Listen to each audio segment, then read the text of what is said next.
Hi friend, good evening. This is Raveen watching met stadium. दोस्तों, आज morning से ये वाला न्यूज क्लिप जो भी स्टूडेंट्स देखे हुए हैं, अधिकतर स्टूडेंट्स बहुत ज्यादा खुश हैं। क्यों? क्योंकि सरकार से निर्देश मिलते ही जे टेट लेंगे। और ये वाला स्टेटमेंट कौन दे रहे हैं ना? जैक के जो चेयरमैन सर हैं, यानी कि डॉक्टर अनिल सर।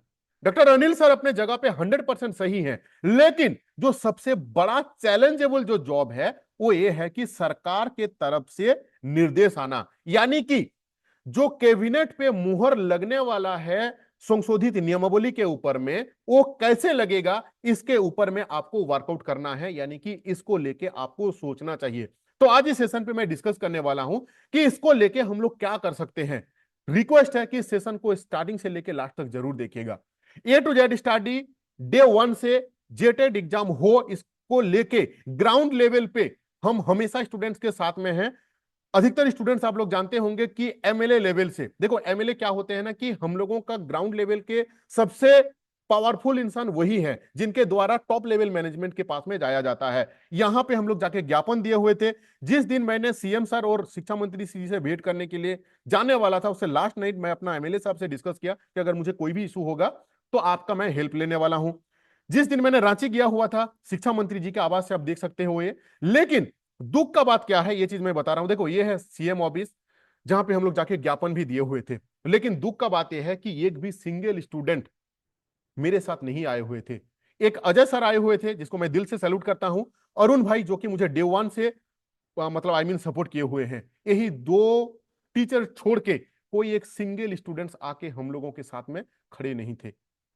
लेकिन आशा करता हूं, रिक्वेस्ट करता हूं कि जैसे ही नया गवर्नमेंट आएगा वैसे ही हम लोग फिर से जाने वाले हैं सीएम साहब के पास में, जो भी नया सीएम के रूप में आएंगे, शिक्षा मंत्री के रूप में आएंगे। क्योंकि जो पहला कैबिनेट रहने वाला है, उसी पहला कैबिनेट पे ही हम लोग इसको मुहर अगर नहीं लगा पाएंगे तो फिर ये चलता रहेगा time to time, time to time.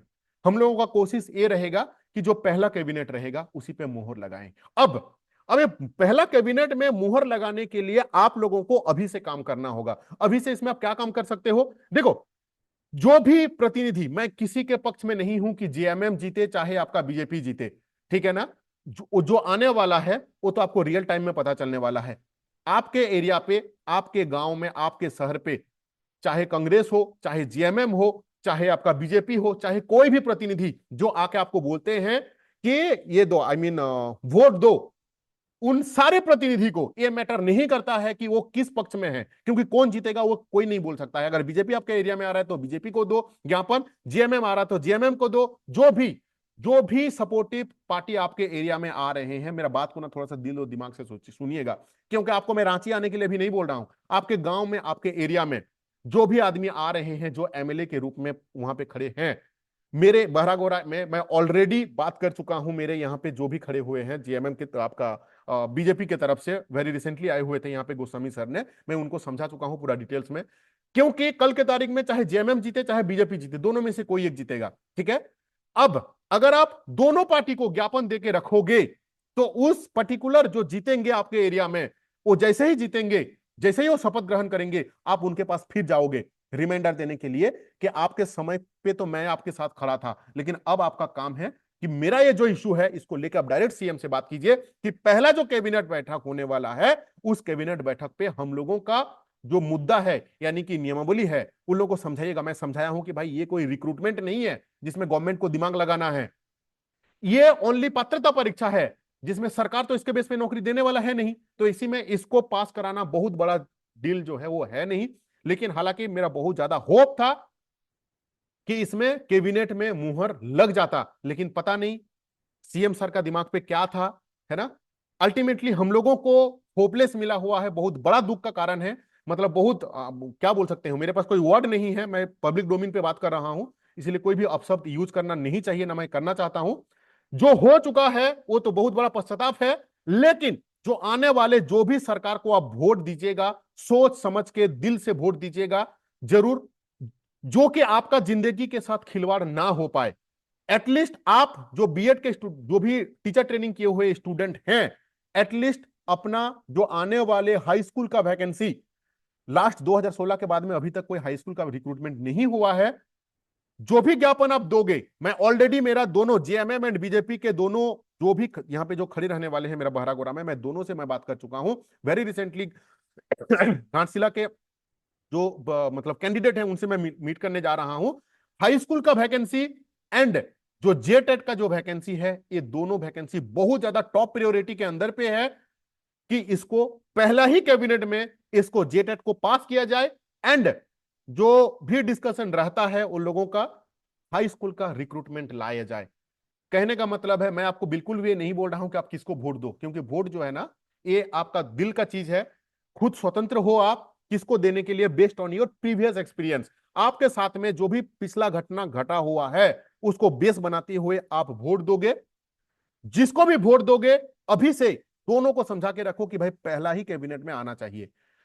यह चीज हो जाने के बाद जब सारे झारखंड से ये ज्ञापन जाएगा आपका अपकमिंग एमएलए, एंड जब वो एमएलए हो जाएंगे उसके बाद तब जाके क्या होगा कि हम लोगों का काम बहुत ज्यादा आसान हो जाएगा, क्योंकि सारे एमएलए के दिमाग पे रहेंगे, सारे मंत्री लेवल के दिमाग पे रहेगा कि नहीं इसको पहला कैबिनेट में लाना होगा। इसके बाद फिर से मैं डेट डिक्लेयर करूंगा जिस समय मुख्यमंत्री जी अपकमिंग सीएम के पास में जाके हम लोग मीटअप करेंगे और ये चीज ज्ञापन देके रखेंगे। वो जो भी अपकमिंग सीएम रहेंगे वो तो कोई ना कोई एरिया के प्रतिनिधि रहेंगे ना जी। तो उस प्रतिनिधि के साथ अगर आप पहले से ही कनेक्ट रहोगे जेटेट को लेके, हाई स्कूल का वैकेंसी को लेके, उस समय बहुत आसान हो जाएगा। जो चीज मैं समझाने का कोशिश कर रहा हूं कुछ चीज को, मेरे बात को ध्यान से समझने का कोशिश कीजिए, ठीक है। ये हुआ point number 2। Last point number 3, जब तक जेटेट एग्जाम नहीं हो रहा है सीटेट का तैयारी करते रहिए। सीटेट को भी बिल्कुल भी हल्के पे मत ना ले। आप हिमांशी मैम का चैनल हो गया, तो उसके बाद आपका सचिन एकेडमिक का चैनल, इनको फॉलो करते रहिए। जो भी स्टूडेंट्स मेरे से मेरा पेड बैच में जुड़े हुए हैं नोट्स में, आप लोग निश्चिंत रहिए। जैसे ही सिलेबस आएगा आपको topic wise notes, topic wise आपको एमसीक्यू मिलेगा। एमसीक्यू आपको एक्सप्लेनेशन के साथ रहेगा, इसके लिए आप निश्चिंत रहिए, ठीक है। पॉइंट नंबर 3, मैं वेरी रिसेंटली स्टार्ट करने वाला हूं अपना चैनल पे स्पोकन इंग्लिश के ऊपर में। अब ये नया चीज क्यों आ गया स्पोकन इंग्लिश, देखो ये चीज रियलिटी है कि ओनली 1% स्टूडेंट्स हैं जिनको सरकारी नौकरी मिलता है। ये मैं नहीं बोल रहा हूं, ये गवर्नमेंट ऑफ इंडिया का डेटा है। अगर आप अपना कम्युनिकेशन स्किल्स को सही रखोगे, मेरा बात को ध्यान रखिएगा, अगर आप अपना कम्युनिकेशन स्किल्स को सही रखिएगा, झारखंड सरकार आपको नौकरी दे चाहे ना दे, अगर आप इंग्लिश में बात कर पाओगे तो एटलीस्ट आपको एक ढंग का प्राइवेट स्कूल, मैं उस प्राइवेट स्कूल का बात नहीं कर रहा हूं जिसमें 7,000 8,000 रुपया सैलरी मिलता है। अगर आप अच्छे स्कूल में जाइएगा, डीएवी में, आपका सीबीएसई बोर्ड का, आईसीएसई बोर्ड का अच्छे अच्छे स्कूल है जहां पे 25 से 30,000 रुपया सैलरी मिलता है, लेकिन वहां पे आपको नौकरी उस बेस पे मिलेगा आपका कम्युनिकेशन स्किल्स के ऊपर में।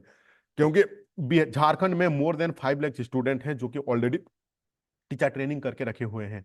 तो अगर आपका कमेंट मैक्सिमम आएगा, मैं लाइव स्टार्ट करने वाला हूं अपना चैनल पे, जहां पे मैं आप लोगों को सिखाऊंगा कि आप कैसे इंग्लिश में बात कर पाओगे। आपको सेंटेंस फॉर्मेटिंग से लेके आपका फ्लुएंसी तक, उसके बाद आपका प्रोनाउंसिएशन तक, सारे चीज को मैं आपको क्लियर कराऊंगा, ठीक है।